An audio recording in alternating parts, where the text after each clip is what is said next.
Қайырлы күн баршаларыңызға. Егер менің видеомды көріп отырған болсаңыздар, алдарыңыздан шығып, онда менің каналыма тіркеліп, лайк, комментарий қалдыруды ұмытпаңыздар. Бүгін сіздермен баклажаннан өте керемет, дәмді болып шығатын салат дайындайтын боламыз. Маринованный баклажан десе де болады. Ең әуелі жуып тазаланған баклажандарымызды осылай дөңгелекшелеп турап алатын боламыз. Қатты жұқа емес, қатты қалың емес етіп, қалауларыңыз бойынша да турауға болады. Дәл осылай баклажандарымыздың барлығын турап алатын боламыз. Егер менің видеом ұнап жатқан болса, менің арнама тіркеліп, арнамдағы керемет видеолармен танысуларыңызға болады. Сіздерден мен міндетті түрде қолдау күтетін боламын. Мінекей, әрбір баклажанымызды осылай бөліктерге бөлеміз. Егер баклажандарыңыз үлкен болса, төртеу істетуге жарайды. Енді туралған баклажандарымыздың үстінен тұзымызды сеуіп, жақсылап араластырып алатын боламыз. Кішкене тұзымыз сіңгенге дейін араластырып қоямыз. Енді оған дейін біз картопымызды, болгар бұрышымызды және үккіштен өткізілген сәбізімізді барлығын қосып қуыратын боламыз. Ең әуелі осылай болгар бұрыштарымызды ұсақтап турап алатын боламыз. Осылай ұзыншалап, ұсақтап турап алдым. Дәмі өте керемет салаттардың бірі екен. Қатты майлы да емес, өте әдемі салат болып шығады.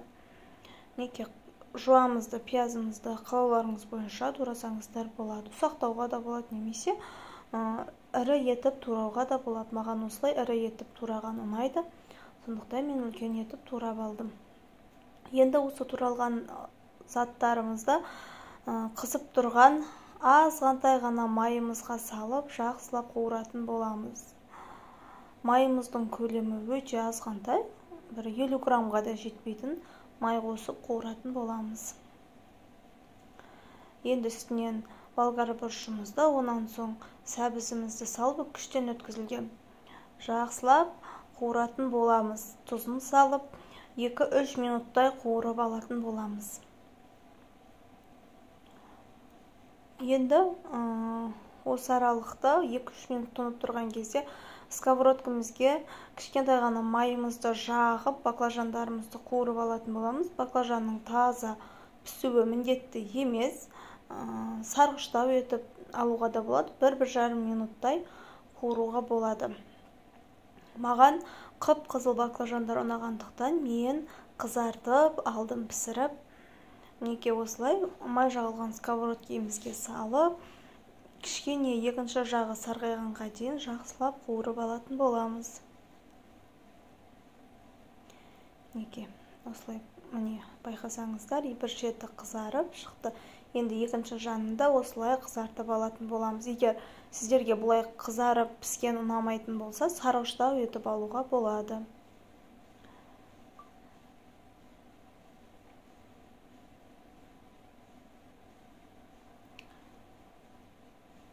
Осылай жақсылап екі шетінде аударып қуырып алатын боламыз баклажандарымызды.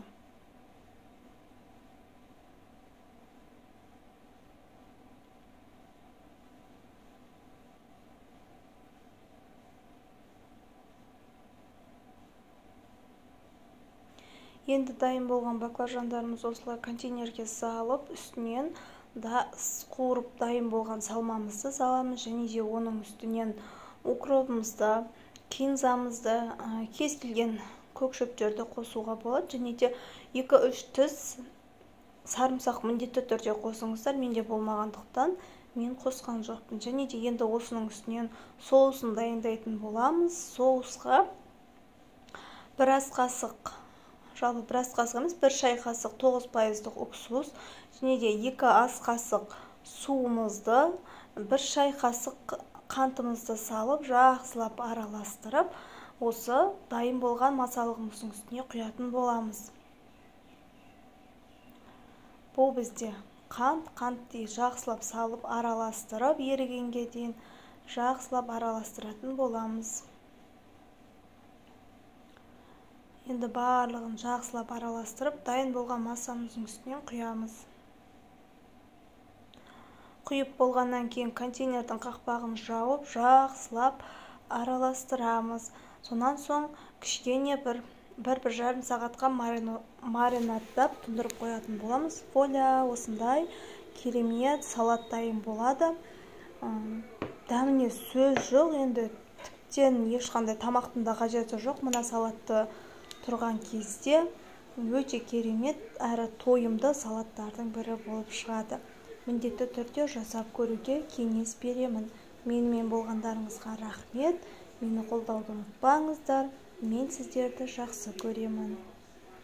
Мінекей, өте дәмді салаттардың бірі. Отбасыларыңыздың қуанары сөзсіз. Келесі кездескенше сау болыңыздар.